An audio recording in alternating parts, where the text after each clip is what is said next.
Beautiful ladies, welcome to SRK Telugu beauty tips. నేను మీ ఆంజనేని. ఈ రోజు మీతో ఒక్కటి వీడియోని అయితే షేర్ చేయబోతున్నానండి. ఈ రోజు వీడియోలో నేనేం షేర్ చేయబోతున్నాను అంటే బుగ్గలు సాగిపోయి ఇంకా అలాగే రింకిల్స్, ఫైన్ లైన్స్ వచ్చేసిన వాళ్ళకి ఇంకా స్టార్టింగ్ స్టేజ్ లో ఉన్న వాళ్ళకి ఒక చక్కటి రెమెడీని అయితే ఈ రోజు వీడియోలో చెప్పబోతున్నాను. అవిసె గింజలతోని మనకి ఎన్నో రకాల ప్రయోజనాలు అయితే ఉన్నాయి. అందులో ఏంటంటే హెల్త్ కి, హెయిర్ కి అన్నిటికీ కూడా బాగా పనిచేస్తాయి. అదే విధంగా ఫేస్ కి దీన్ని ఎలా అప్లై చేసుకోవాలి, దీన్ని అప్లై చేసుకోవడం వల్ల మనకి ఎటువంటి బెనిఫిట్స్ ఉన్నాయి అనే దాని గురించి వీడియోలో అయితే చెప్పబోతున్నాను. ఇంకా వీడియోని ఎక్కడ కూడా స్కిప్ చేయకుండా చూడండి. ఇంకా మన ఛానల్ ఎవరైనా కొత్తగా చూస్తున్న వాళ్ళు ఉంటే తప్పకుండా మన ఛానల్ ని సబ్స్క్రైబ్ చేసుకోండి. మీరు సబ్స్క్రైబ్ చేసుకోగానే పక్కన ఒక బెల్ ఐకాన్ కూడా వచ్చేస్తుంది. అది కూడా హిట్ చేసినట్లయితే నేను పెట్టే ప్రతి వీడియో నోటిఫికేషన్ మీ వరకు వచ్చేస్తుందండి. ఇప్పుడు ఇంకెందుకు ఆలస్యం, లేట్ చేయకుండా వీడియోలోకి వెళ్ళిపోతాం.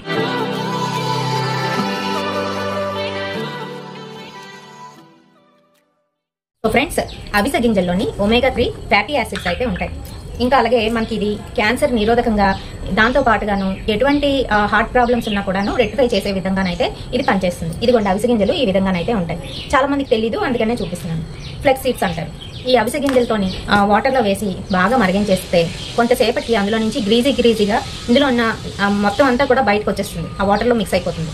ఆ తర్వాత స్టవ్ ఆఫ్ చేసేసి అది చల్లారబెట్టి దాన్ని హెయిర్కి అప్లై చేస్తూ ఉంటారు. ఓన్లీ ఆ లిక్విడ్, నా గ్రీజీ లిక్విడ్ ఏదైతే ఉంటుందో దాన్ని. అదే విధంగా మనం ఇందులోని అలోవెరాని మిక్స్ చేసుకొని, కలబంద డైరెక్ట్ గా మీరు తీసుకోకండి. ఎందుకంటే డైరెక్ట్ గా తీసుకునేటప్పుడు అందులోని అలోవింగ్ అనే ఒక పదార్థం ఉంటుంది. అంటే కలబంద కట్ చేసినప్పుడు మనకి అందులో నుంచి లైట్ ఎల్లో కలర్ లోని ఒక లిక్విడ్ అయితే వస్తూ ఉంటుంది. అదంతా పోవాలి. అదంతా పోయి ప్యూరిఫై అయిన దాంతోనే మనం తలకి పెట్టుకున్నా, లేదంటే మొహానికి పెట్టుకున్నా లేదు. కానీ అది ఉంటుండగా మనం ప్యూరిఫై చేయకుండా మొహానికి కానీ తలకి కానీ పెట్టుకుంటే చాలా ఇబ్బందులు కలుగుతాయి. ఇచ్చింగ్ అనేది వస్తుంది. ఫస్ట్ హెయిర్కి పెట్టుకుంటే హెయిర్ లాస్ కూడా అవుతుంది. అలోవింగ్ అంతా పోయిన తర్వాత అందులో ఉన్న లోపల ఉన్న వైట్ కలర్ ఏదైతే ఉంటుందో దాన్ని తీసేసి శుభ్రంగా వాష్ చేసి మిక్సీ పట్టుకొని దీన్ని కూడా రెండింటిని కలిపి ఫేస్ కి అయితే అప్లై చేసుకోవాలి. అదే విధంగా హెయిర్ కి కూడా. లేదు మా దగ్గర కలబంద లేదు అనుకున్న వాళ్ళు చక్కగా మీరు ప్యూర్ కలబంద ఉన్న ప్రొడక్ట్స్ ఏవైతే ఉన్నాయో అవి తీసుకోండి.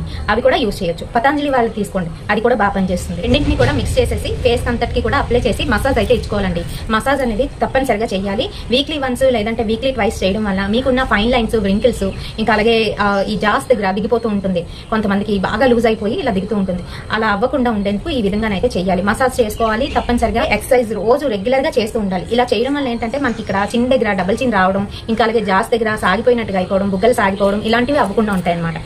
అయితే ఇది ప్రతిరోజు చేస్తుంటే మీకు కొంత ఏజ్ వచ్చేసరికి అవన్నీ కూడా టైట్ అయిపోతాయి అనమాట.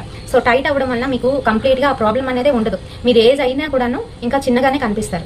సో ఇది విషయం అనమాట. ఈ వీడియోలోని మీకు ఫుల్ ఇన్ఫర్మేషన్ ఇచ్చానని అనుకుంటున్నాను. వీడియో నచ్చినట్లయితే తప్పకుండా ఒక లైక్ అయితే వేయండి, షేర్ చేయండి మీ ఫ్రెండ్స్ అండ్ ఫ్యామిలీ మెంబర్స్ కి. మరిన్ని ఇలాంటి బ్యూటిఫుల్ అండ్ ఇంట్రెస్టింగ్ వీడియోస్ కోసం తప్పకుండా ఫాలో అయిపోండి ఎస్ఆర్కే తెలుగు బ్యూటీ టిప్స్. రేపటి సరికొత్త వీడియోతో మళ్ళీ మీ ముందుకు వచ్చేస్తాను. Until then bye.